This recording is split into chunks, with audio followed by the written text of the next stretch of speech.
Saludos, mi nombre es Ana Sofía Peña, estudiante de Comunicación Social, cursando la asignatura de Cine. En este video estaremos hablando de la importancia del ángulo, del plano y del movimiento en la narrativa cinematográfica. Pero antes de hablar de estos elementos, es bueno hablar acerca del encuadre cinematográfico. El encuadre cinematográfico no es más que la selección de la realidad que es realizado, llevado a cabo por el director o por la persona que maneja la cámara bajo la supervisión del director. Esto es muy importante ya que esa selección de la realidad es vital para poder transmitir el mensaje y poder ubicar al espectador en la realidad de la historia o del contexto que se quiere transmitir en la producción cinematográfica. Teniendo esto ya en mente, podemos proseguir con la importancia del plano en el encuadre cinematográfico.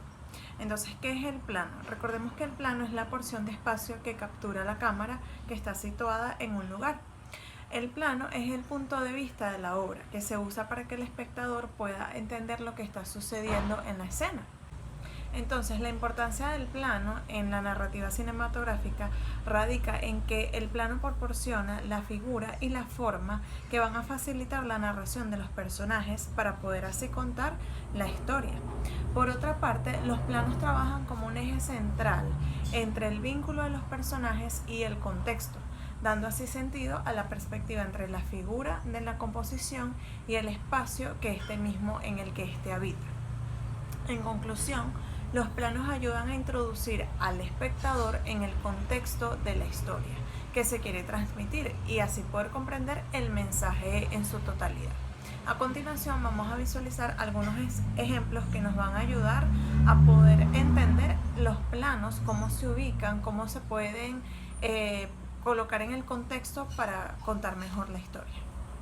Acá se puede observar un plano general, el cual es abierto, muestra toda la locación y pueden ocurrir varias cosas al mismo tiempo, dando una mayor perspectiva de la escena.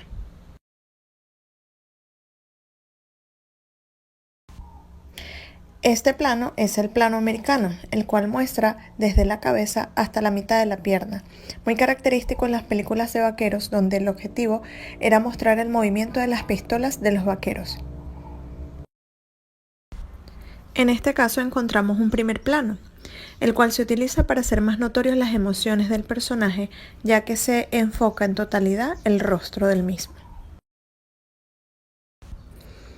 Ya como último ejemplo está el plano detalle, el cual es usado más que todo para objetos o elementos que sean importantes en sus detalles, que en otro caso, utilizando otro plano, serían desapercibidos. Ahora hablemos acerca de los movimientos. Se entiende por movimiento el desplazamiento físico u óptico de la cámara. Normalmente la cámara se apoya en un trípode o se puede soportar mediante grúas. Existen dos ejes respecto al centro de la cámara, que sería el eje vertical y el eje horizontal. El punto en donde estos dos ejes se cruzan coincidirá con el centro focal de la cámara. Entonces, su importancia y objetivo principal en el momento de la narrativa es seleccionar qué partes de la escena se acentuará por medio del movimiento y así poder incrementar el sentido y protagonismo de lo que se desea transmitir en esa determinada parte de la producción.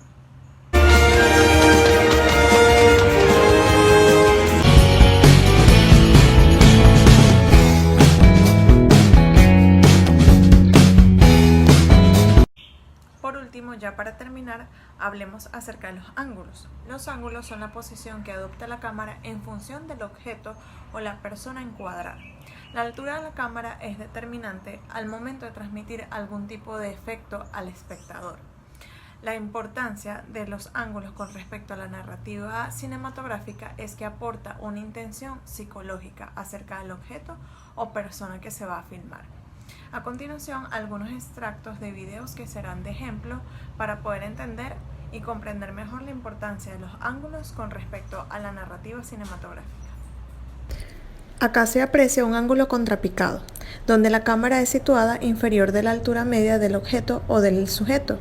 Este tipo de ángulo ensalza o magnifica al personaje protagónico. Acá se observa lo opuesto, el ángulo picado, donde la cámara va hacia el suelo, utilizado para transmitir inferioridad, debilidad o inocencia.